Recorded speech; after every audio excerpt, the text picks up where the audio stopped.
Most state governments pass their budgets at the end of June, but New York is different. It goes early, at the end of March.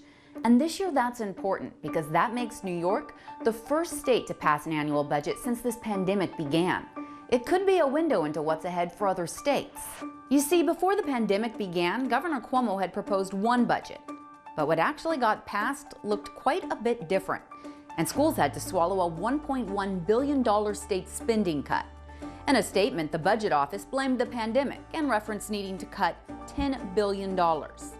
Thing is, those cuts hurt some districts more than others. We compared the proposed budget to the enacted budget. What we found is that high-poverty schools were generally hurt the most. On average, high-poverty districts lost more than $200 in state aid per student, while wealthier districts lost less than $50 per student. We spoke to Jasmine Gripper, the executive director of the Alliance for Quality Education and an education advocate. We are literally setting up our high-need districts to fail.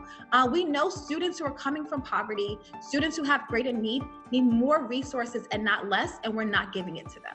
She's far from the only one who's concerned. We've heard repeatedly from New York City Mayor Bill de Blasio that state spending cuts because of the coronavirus pose a real threat. The city depends on the state for so much support in many, many areas. Education is a great example, but there's many others. And that is the challenge before these districts today. How do they remain whole amid state spending cuts with this added challenge of teaching students remotely?